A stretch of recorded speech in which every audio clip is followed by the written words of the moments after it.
Nuestras creencias lo impulsan todo, así que nuestras creencias son las que impulsan nuestras acciones y comportamiento, y nuestras acciones y comportamiento conducen nuestro destino, por lo tanto son primordiales. Son esas pistas ocultas debajo de nuestra vida que nos ayudan a producir los resultados que tenemos o no. Cuando se trata de comprender si tenemos creencias limitantes o no, una pista es ver si hay un patrón recurrente en tu vida. Si hay algo que dices que quieres, pero que no es una realidad para ti, y ha sido así durante años, años y años, o meses, meses y meses que has estado trabajando en ello, esa es seguramente una pista de que podría haber una creencia limitante que necesitas investigar para luego trabajar conscientemente en el cambio. Cuando se trata de las creencias limitantes, si hay algún área en tu vida que constantemente genera mucho dolor, mucho estrés, mucha lucha o ansiedad, un buen lugar para observar es decir, bueno, ¿qué hacer? ¿Creo en esto? ¿Creo que es posible resolverlo? ¿Creo que soy digno de resolverlo? Investigarlo a ese nivel, como un acto de curiosidad, es el primer paso, porque si no eres consciente de la creencia, es difícil cambiarla. Durante la mayor parte de mi vida tuve muchas creencias limitantes sobre el dinero y eso proviene de mi familia. Mi madre creció en la pobreza y toda su experiencia de vida fue, el dinero no crece en los árboles. Y recuerdo que desde que era muy pequeña, cuando era adulta, nunca había suficiente cuando se trataba de dinero. Sabía que yo estaba inmersa en eso, pero había otra parte de mí que comenzó a aprender y entender cómo funciona el mundo. Eso no siempre es cierto. Y sentí en los huesos que había más que suficiente para todos, aunque mi chequera no lo reflejara. Recuerdo que cuando comencé mi negocio, fue en los primeros días, al escribir los cheques para pagar el alquiler todos los meses, me ponía nerviosa porque a veces no tenía suficiente, pero estaba tan comprometida con hacer crecer el negocio y romper con esta creencia limitante. Y me di cuenta de una cosa, que si seguía comportándome de la forma en que me había comportado en el pasado, nada iba a cambiar. Entonces me dije a mí misma, ¿qué pasa si empiezo a cambiar mi comportamiento en lugar de trabajar en la creencia? Esto fue lo que hice. Estaba surgiendo un programa de entrenamiento que era un programa de entrenamiento grupal y estaba a punto de abrir las puertas para que entrara la gente. Y eso fue en un momento de mi vida en el que el dinero aún era muy escaso y todo estaba sin definir. Y me hice una promesa. Dije, siempre quise que mi negocio fuera más que solo yo, más que solo ganancias para mi propia cuenta bancaria. Quería que marcara una diferencia más allá de mí. Pero ¿cómo puedo resolver lo del dinero? Pensé, ¿sabes qué? No importa cuántas personas participen en este programa de entrenamiento, me comprometo conmigo misma y con el universo a regalar el 10% de las ganancias sin importar cuánto sea. La parte lógica de mi mente estaba gritando, no puede ser, ni siquiera puedes pagar tu propio alquiler, es una locura, ni siquiera es un movimiento comercial inteligente. ¿Cómo puedes afirmar que eres una persona de negocios o una entrenadora de vida si estás haciendo algo tan tonto? Pero mi corazón sabía que era el movimiento correcto, así que asumí ese compromiso. Abrí las puertas, la gente entró y dije, solo voy a confiar en lo que ocurra al final. Vamos a hacerlo. Entonces muchos vinieron al programa y resultó que esa cantidad fue de aproximadamente $7,000, que era mucho más de lo que tenía en mi cuenta bancaria al comenzar esa loca idea.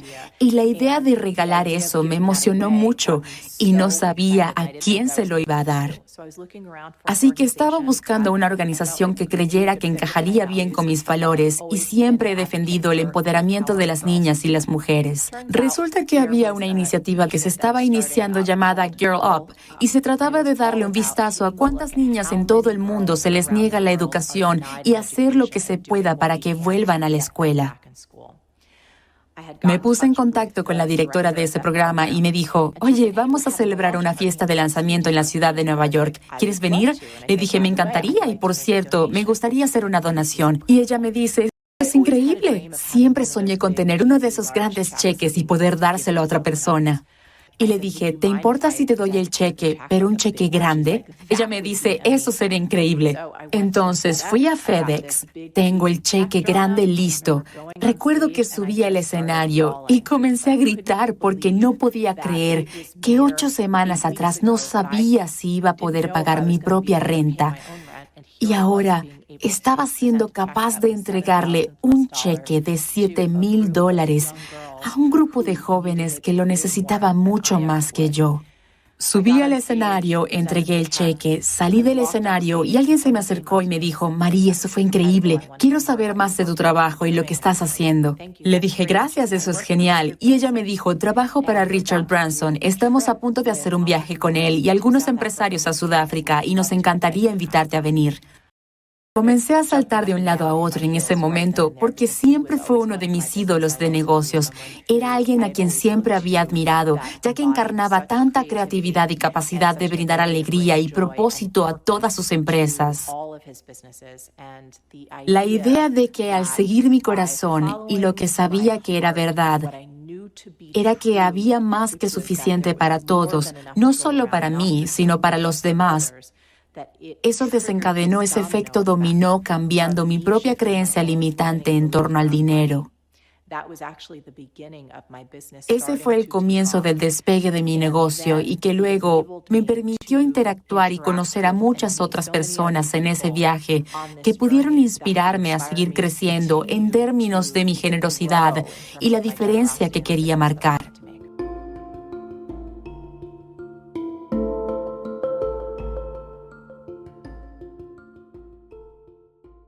En términos de cómo cambiar una creencia limitante, se trata menos de psicología, desde mi punto de vista, y se trata más bien de darle vueltas a la antigua sabiduría. La mayoría de nosotros hemos escuchado el tipo de proceso de creación. Primero pensamos, luego viene la palabra, luego viene la acción, y así es como las cosas cobran vida. Pero cuando quieres cambiar una creencia limitante, tienes que cambiar la fórmula y revertirla. Primero actúas, luego hablas en alineación de cómo quieres comportarte y luego tus creencias cambian. Es una forma genial, interesante y orientada a la acción de eludir todos los «Oh, Dios mío, tengo tantas creencias limitantes» y poder cambiarlas. Lo haces lo suficiente y cambias realmente la creencia. Así que uno de los mantras que tengo desde que me di cuenta de que las creencias limitantes sobre el dinero me estaban frenando es que siempre había más de dónde provenía este. Entonces, cada vez que escribo un cheque, pago una factura, hago una donación o lo que sea que tenga que hacer en términos de flujo de salida, siempre digo que siempre hay más de dónde vino eso. Lo haces lo suficiente y se convierte en tu realidad. Soy una de las personas más pragmáticas y prácticas que jamás conocerás, por lo que no se trata de decirlo y se hará realidad. Puede haber gente que no lo crea y los respeto, pero en verdad soy una chica con los pies en la tierra. Entonces, se trata de alinear tus acciones de una manera apropiada con tu vida en este momento y cambiar tu realidad desde ese lugar. Otra de las formas más poderosas en que podemos cambiar las creencias limitantes es a través de encontrar evidencia de lo contrario, buscando activamente qué más podría ser cierto. En el ejemplo de limitar las creencias sobre el dinero, si estás luchando con el dinero pero otras personas no lo están, bueno, tal vez hayan descubierto algo que todavía no sabes, así que recoge toda la evidencia de otras personas que refutan esta creencia limitante. Podría ser lo mismo en materia de salud. La búsqueda activa y proactiva y la creación de una pila completa de evidencia de lo contrario es una forma de comenzar a cambiar algunas de esas creencias negativas.